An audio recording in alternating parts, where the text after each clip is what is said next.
Hello, good afternoon. Mabuhay.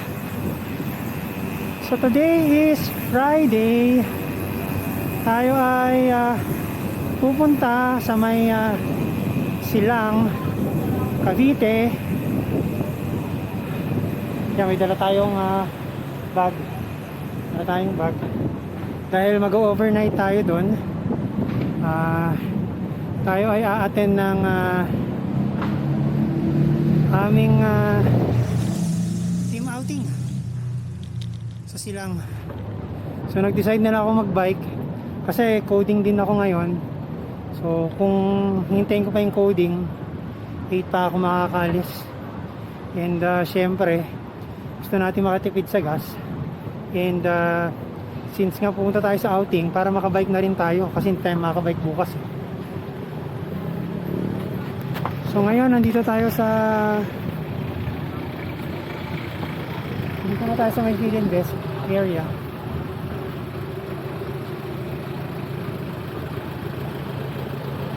So far mga araw naman grabe pala ang traffic dito sa Muntinlupa. Haba ng traffic. Tapos kahit sa gilid hindi ka makasingit-singit dahil ang haba din ng pila ng mga motor. So ayan, ang hirap kasi yung gilid niya masyadong malayo. Coaching na tayo dito sa may San Pedro, boundary ng Muntinlupa at Laguna. So ang unang bayan ay ang San Pedro. So medyo kumukulim-lim na, pero mas okay na yung ganyang weather. Wag lang uulan.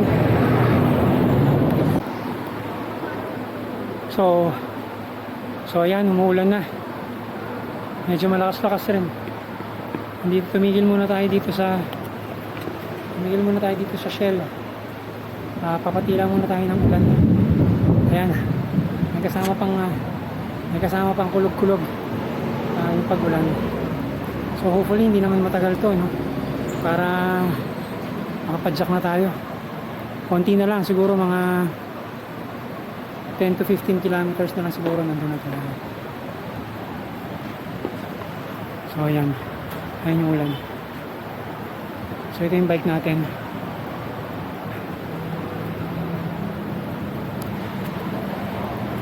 So sana tumigil ng ulan para makadiretso na tayo. So ayan, sinugod na natin yung ulan, ano? Kasi 4:24 na pala. Baka abutan tayo ng dilim kapag hindi pa tayo dumiretso. So kalalagpas lang natin ng Paseo sa Santa Rosa. Pero at least hindi naman na ganun kalakas yung ulan compared kanina.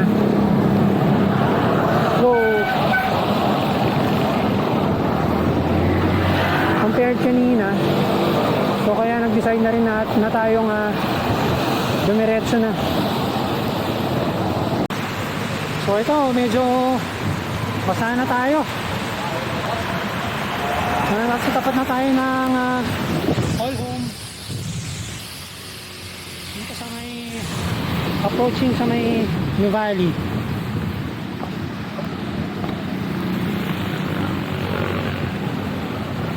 Ayan, basang-basa yung kalsada. And basa na rin tayo. Grabe, buti na lang mag-swimming din naman talaga tayo. Kaya ito rin naman yung isusot natin sa swimming. Kaya sumugod na rin tayo. Ganun din naman eh.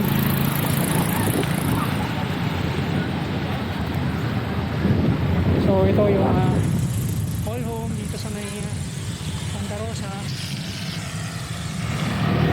Approaching New Valley na tayo.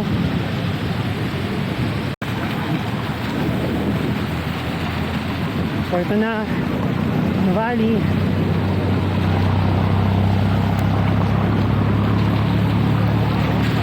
So, sana mabot tayo. Hopefully mabot yan.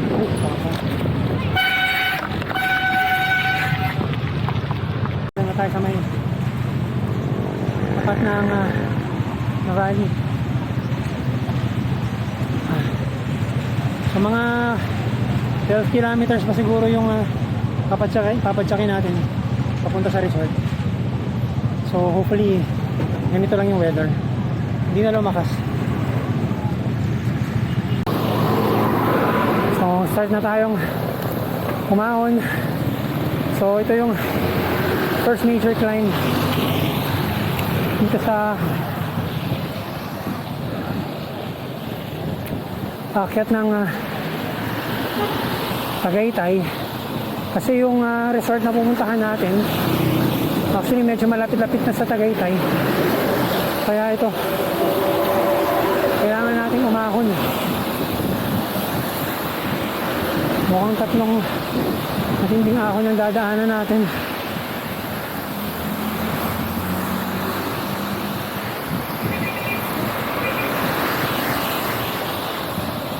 So far 3.8% pa lang yun, pero alam ko mga 9% to, medyo steep.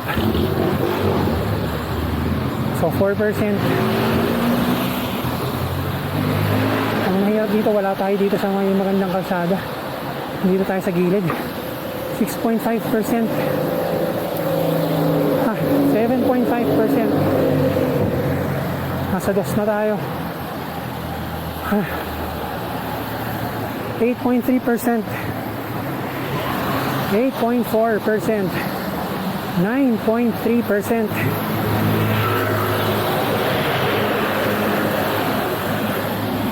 Hindi pa, 10%. 10% na.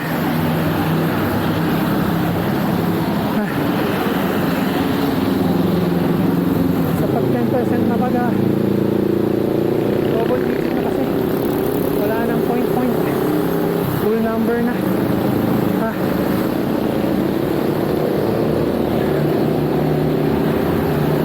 Ayan, pababa na. 8.2 na lang. 7.8.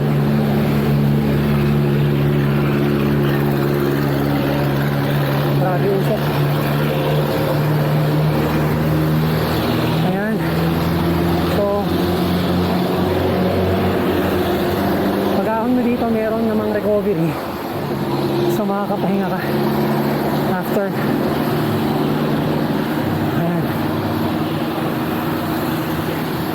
Low dito, nasa 4% pa rin pala.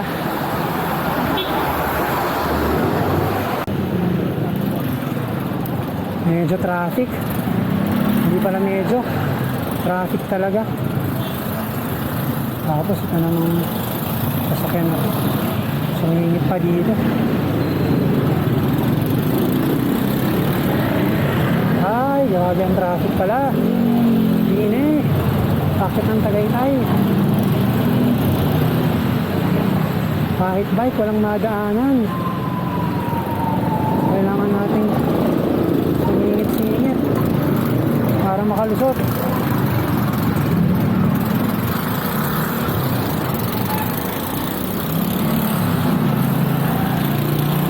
Oh, grabe traffic.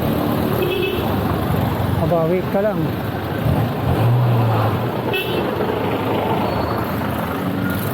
Seriously?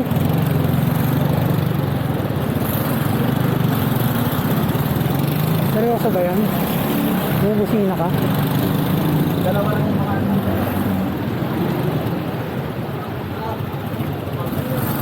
nakita mong traffic.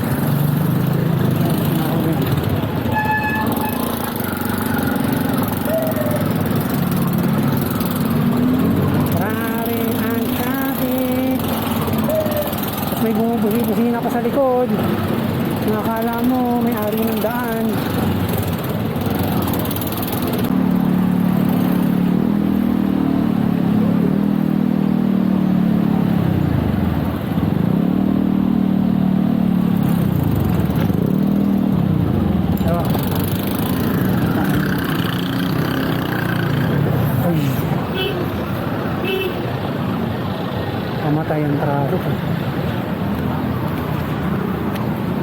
hanggang dito lang. Bike bike.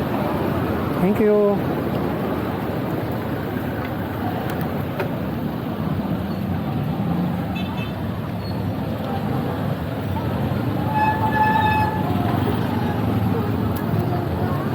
Bike bike. Dito.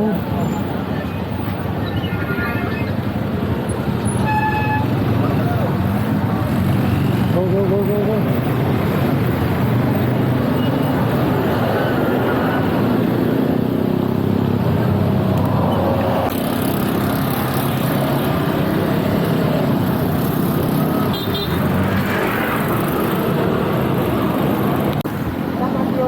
Wala, baha. Baha, baha. Matay tayo na ito.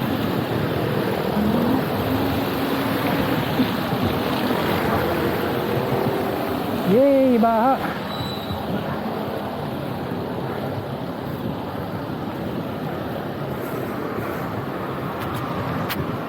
So malapit na tayo dun sa may PNPA. Actually yung PNPA yung may sa tapat ng PNPA yung pinaka matindi yung ahunan. So kanina parang medyo pinupulikat na tayo. Hopefully kayanin natin tong ahon dito. Yes.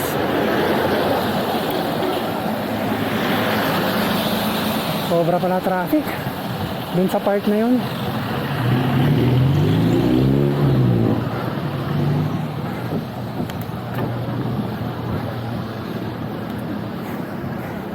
So ito na.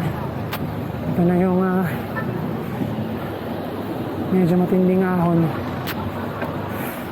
Lusong muna tayo ng konti. And nauunin natin yun.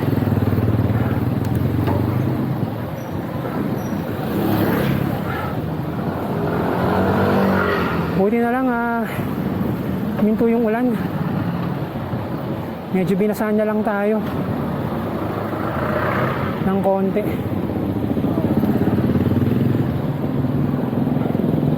Lamig na rito sa lugar na to.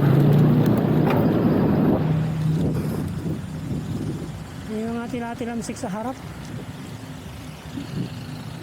Parang ngayon lang ako uli natalamsikan sa mula sa harap ng gulong ng bike. So ito na, 5.5% ang simula.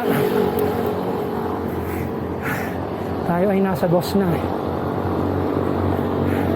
So ayan, grabe yung traffic.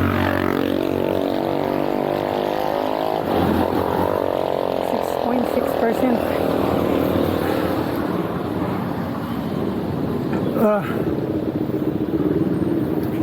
6.9%. Wait.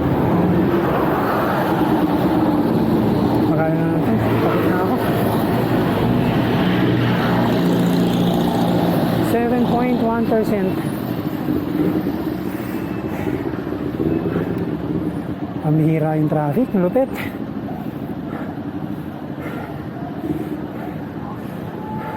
Parang weekend pala dito pag ordinary day. Oh, sa may kabila. Yung pababa na ng Nuvali.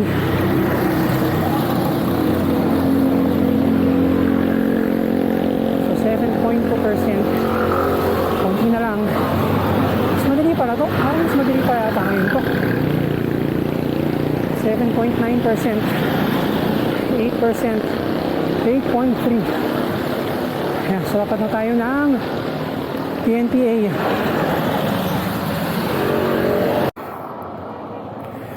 So, hinabot na tayo ng 5:43. So, ito may mga binibenta ng Christmas dito. Lantern.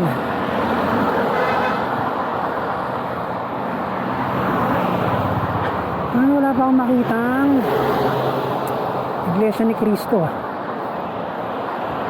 Yan ang landmark. Saan kaya yun?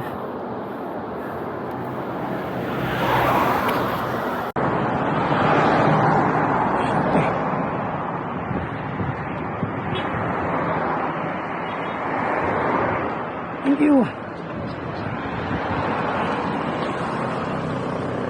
So dito na daw, according sa Google Maps. Dire-diretso lang. Tapos kakaliwa.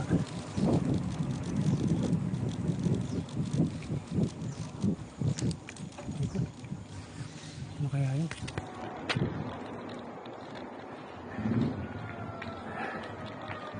Excuse me po. Thank you. Ano kaya yun? Medyo tagon-tago ah.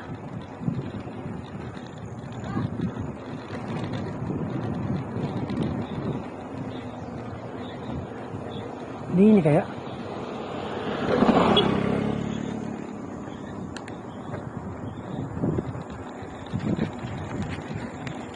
So hopefully tama tong pinasok natin. And sana merong nakalagay na Hacienda Uno dun sa lugar. APSCA Holistic Center. Dito.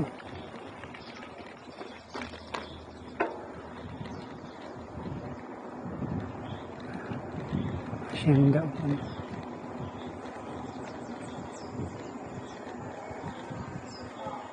Excuse me po. Dito po ba papunting Hacienda Uno? Yan po, sa baba. Sa baba? Thank you very much.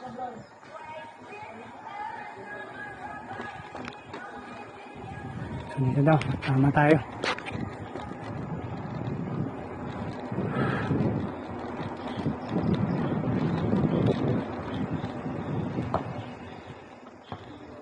Gate na brown.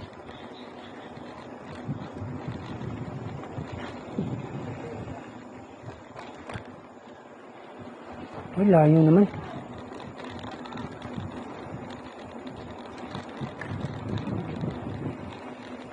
Bagi.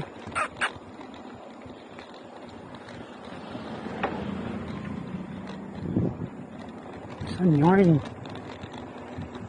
May ka bang mark? Ah, ito siguro.